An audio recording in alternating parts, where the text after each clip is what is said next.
It was the kind of street where people knew each other's names.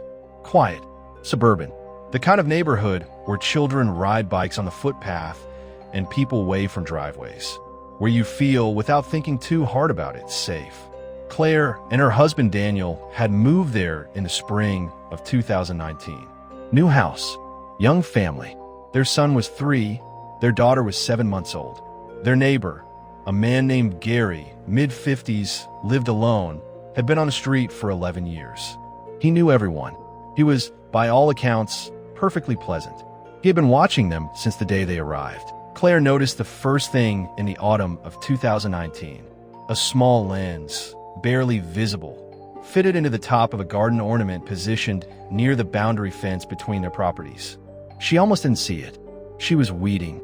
The angle of the afternoon light caught it just right. She mentioned it to Daniel that evening.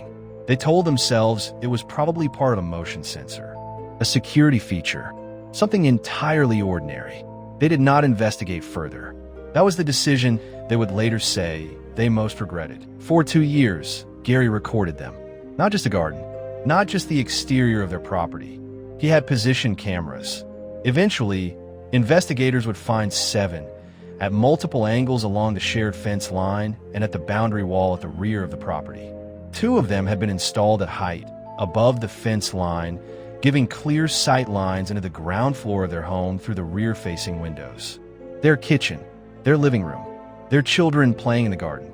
7 cameras, 2 years, all of it recorded, stored on a hard drive in Gary's spare bedroom. It was Daniel who found out, and he found out entirely by accident. In March 2021, a storm brought down a section of the fence between the 2 properties. While assessing the damage the following morning, Daniel noticed a cable, thin, weatherproofed, running along the base of the remaining fence panel and disappearing into the earth near Gary's side of the boundary. He followed it visually along the fence line. He found the camera. It was connected to within 4 minutes. Then he found the second one, then the third. He went inside and called the police before he said a word to Claire. He told her afterward. He said he didn't want her to see his face when he was still trying to process it himself. Police attended that afternoon. A full search of Gary's property was conducted under warrant 2 days later. What they found in the spare bedroom was a filing system, not a casual collection of footage. A filing system, folders organized by date, by subject, some labeled with the names of Claire and Daniel's children. The hard drive contained over 1,400 hours of footage. 1,400 hours. 1,400 hours. 2 years of a family's private life, cataloged by the man who lived next door. Gary had no prior criminal record. He was retired. He had worked for most of his career in IT infrastructure. He had the technical knowledge to install and conceal the cameras without assistance. He had done it methodically, incrementally, over the first few months after Claire and Daniel moved in. Neighbors interviewed by police described him as quiet, helpful, private. He had helped an elderly woman 2 doors down with her broadband router. He had organized a street collection for a family who had lost their home in a fire. He had also spent 2 years recording a young family through their kitchen window. Both of those things were true at the same time. That is the part that took the longest to process. Claire gave a statement to investigators that ran to 19 pages. She described, in detail, every moment she could now retroactively understand as a moment she had been watched. Every morning in the kitchen, every afternoon in the garden with her children, every ordinary, unguarded moment of family life that she had lived inside, believing she was private. She said in one section of her statement, "I've been trying to remember if there was ever a moment in 2 years where I felt unsafe in my own home. And the answer is no. And that is the worst part, that I felt completely safe. That the threat was so invisible, I never felt it at all. The threat was so invisible, she never felt it." Gary was charged with voyeurism, harassment, and multiple counts of unlawful surveillance. The prosecution case was, by the investigating officer's account, one of the most thoroughly evidenced they had handled. The footage itself, time-stamped, organized, stored, functioned as a comprehensive record of his own offending. He had, in his methodical need to documented everything, including himself installing 2 of the cameras, caught on his own recording system, reflected in a window. His defense counsel had very little to work with. Gary pleaded guilty on the first day of trial. He was sentenced to 3 years and 4 months. He was placed on the sex offenders register. He was issued a restraining order prohibiting any contact with Claire, Daniel, or their children for an indefinite period. He was prohibited from owning or operating any recording equipment without prior disclosure to his supervising officer. The house was sold before his sentencing date. Claire and Daniel did not attend the hearing. Their solicitor represented their interests. They had already moved. They were already gone. The new house has no shared fence lines. Daniel installed their own security system on the first day. Not because he expected anything, because the alternative, living in a home with no record of who approached it, was no longer something either of them could tolerate. Claire said, in a later interview, that the thing she found hardest was not the anger. Anger, she said, was easy. Anger had an object. Anger could be directed at Gary, at the situation, at the system that had no mechanism to warn them. What was harder was the loss of ordinariness. The loss of the feeling of being unobserved in your own kitchen on a Tuesday morning. That, she said, does not come back quickly. In the months following the conviction, Claire worked with a victim advocacy organization to push for clearer public guidance on covert surveillance by private individuals. She gave evidence to a parliamentary committee. She was not identified by name in the public record at her request.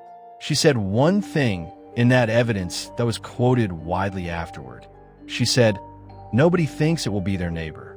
That is exactly why it is always someone's neighbor. It is always someone's neighbor." The garden ornament, the one Claire had first noticed in autumn 2019, was introduced as evidence in court. It was a ceramic frog, approximately 30 centimeters tall. The lens had been fitted into a hollow in the frog's open mouth, angled toward the rear door of Claire and Daniel's home. It had sat on Gary's side of the fence for 2 years. Claire had weeded around her side of that fence dozens of times. She had walked past it, feet away, without ever knowing. The hard drive was 4 terabytes. Forensic analysts worked through its contents over a period of 6 weeks. They cataloged, flagged, and documented. They identified footage that constituted evidence of the charges. They identified footage that did not. At the conclusion of proceedings, the hard drive was destroyed.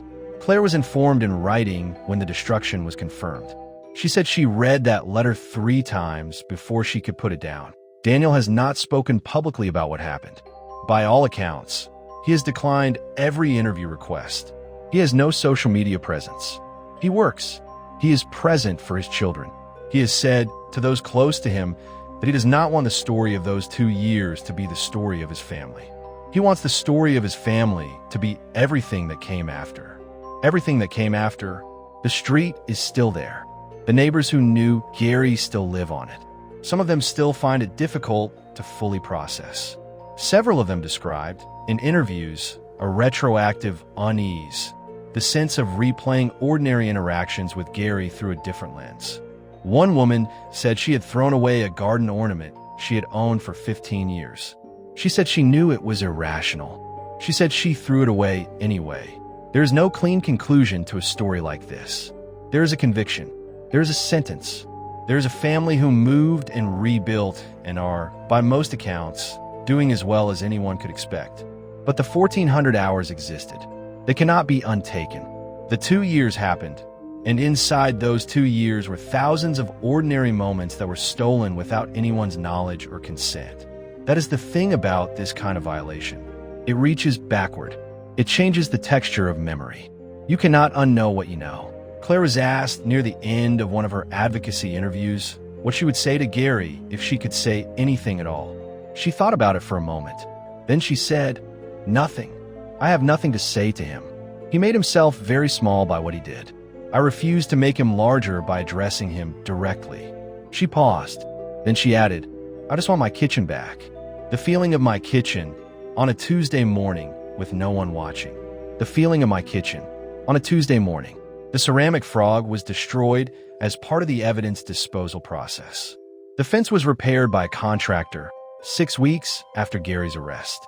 The new owners of Gary's house painted the exterior a different color and planted new hedges along the boundary. From the street, You would never know.